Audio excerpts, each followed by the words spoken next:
101, 7 The Truth, Tory Lowe Show. Pop Culture Report brought to you by GP. What it do? Look, GP, your boy tripping. Yeah, out there bugging out. Wilding out on social media. For sure. Paul Pierce, after he ended his career as a Celtic, we thought he was just going to fall back and just, but no, he wants to cause conversation, relationship conversations.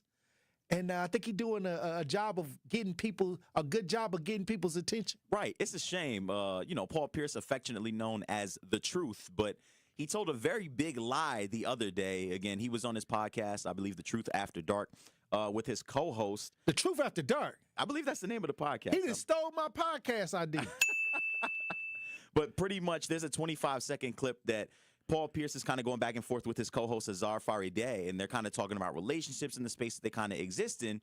And I'll let, Andrew kind of play up the clip, and then we'll kind of just go from there. Let's listen. If you really want to know if a girl loves you, you need to go out and cheat on her. Let's see. If you really want to know if a girl love you for real, go cheat on her and see how she react. Now we're going to see what's real. Oh, wow. Delusion at its finest. Oh, wow. And so, what would you get if you do go cheat? Okay, so let's say you took this advice. Right. Okay, so what do you expect somebody to do? I think, again, this is how I like to put myself on both sides of the spectrum, right? Let's say you go out and you cheat. And in Paul Pierce's mind, right, he thinks that that's the thing to do to learn how a woman really feels about you. Because now she's going to take the gloves off. She's going to try to be like, now it's her truth where she going to say like, okay, I'm finna take half. I'm just saying like, what are you trying to get out of somebody by doing that? The real feelings, or how do you know that's not feelings that are triggered? Yeah. Because you done something against them, to betray the trust. You don't know what that is. Yeah. So that may not be a great representation of who that person is. Yeah. I'll put it into kind of my own perspective again. In the world that we kind of live in now, a lot of people are content, or they're content with a lot of relationships that kind of exist in the gray area. So, for example, you could be talking to a woman or a man for let's say 5 to 6 months, right? Going out on dates, met the friend group, all types of other things, but you may have not ever defined what exactly it is that you have going on. If you were to step out on someone and, introduce somebody else into this relationship that y'all kind of have, or be in a space where you're dating multiple people at one time, the person who really feels like they belong with you is going to call you out on your BS, and they're going to want you to basically put a stamp on the relationship. Again, we talk about all the time where titles don't exist, and that people are very kind of reluctant to use that word boyfriend, girlfriend, or say that you're in a relationship. And so I kind of understand his aspect there. If you're living in a gray area, you always want to put a stamp on it so people are not confused, and that you kind of understand exactly how far someone is willing to go, or the future that you kind of see with someone. Now, on the counter aspect of that, if you actually are dating someone and you decide to step out on them, you have to be prepared for everything else that comes along with that. And again, that person will never let go of that feeling that they have, because they don't, or they kind of see that you're not the special person that they thought you were to them. And I've had that happen to me as well. Obviously, I've done stupid things like that in college, where I was dating a girl and I thought I could be kind of slick and kind of get somebody else's number on the side and all types of other stuff.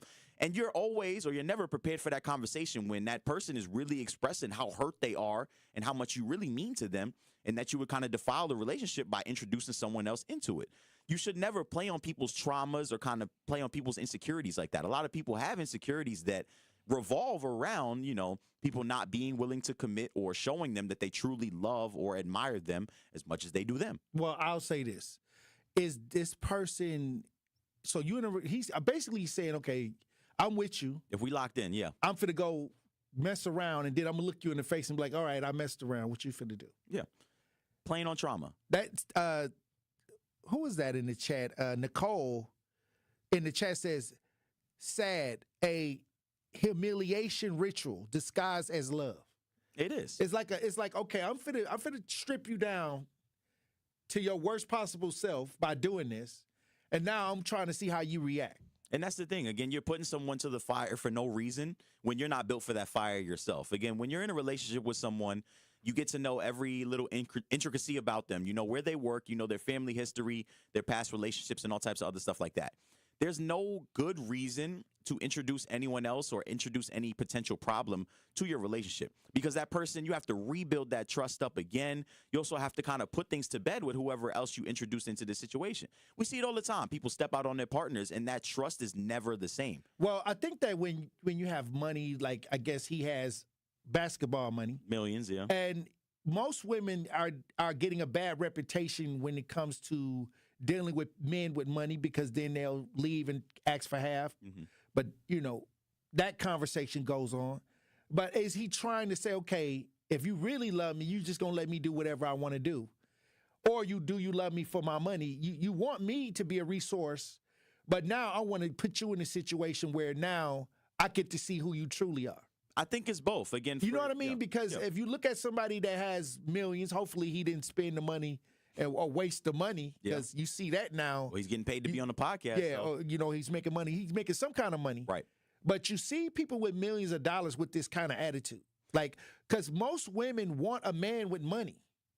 So men with money want loyalty. So I'm going to put you in a situation. I already got my situation together. Right. I'm going to put you in a situation to see what you truly about. Right. And I think that's the logic of a lot of guys that practice this rich person mentality to weed out women, I guess. Yeah, I think it's a tough thing. Again, this is something that my father kind of used to tell me when I was kind of growing up. He used to tell me all players have been played at some point in their life. And so a lot of men that kind of think in this kind of light, there's always, I don't want to say always necessarily, but there's some relationship or some woman in their past, or it could be a man as well for women, that has treated them how they treat people now.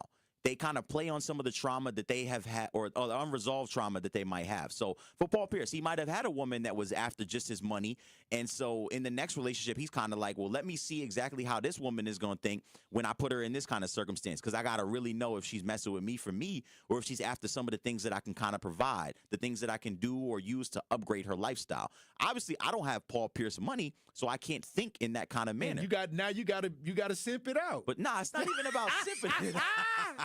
Damn. But it be like that sometimes. If you have Paul Pierce money, you probably, be thinking that somebody after you for your cash. I mean, yeah. But since you on the come up, you willing to, you willing to break dance a little bit because you trying to get what you want. Nah, it ain't about break I'm dancing. just saying. Yeah, it all starts with a good conversation. I think the main thing that you kind of got to know is where somebody is in life and where that they're looking to head. I think that we talk about all the time that people should have goals and that they should have a realistic expectation of what they want from a relationship. Paul Pierce, he's kind of just out here in a gray area. He's an older man with money, so it's always going to feel like somebody's after. Because I've heard men talk like this with money. And it sounds bitter. It sounds played It sounds like, okay, I can provide for you, but okay, so now you know that I'm beneficial to you, and you're with me because I can provide, but I'm going to test you now. Right. And I'm going to go at the very core and cheat on you just to see what your reaction is so I can make a decision on if I want to keep you or not. Yeah. And that to me, I heard a lot of people talk like this, but it's only people with money and cash. And you get the groupies and you can have the leverage. But to me, I feel like when he's saying this, he's just throwing out that old rich person's mentality, like you said. Like, this is where there's a division, there's tiers to money. So when you're on that level, you'll be surprised a lot of people who think that they out here born the Mac. This is how they talk. You got to pay to play. That's how it is. Again, it's a tale as old as time. Again, these NBA players, they get in with these women and they're after their dough. After 2 or 3 years, things don't work. They get tired of the cheating and they take the money and they run. Right.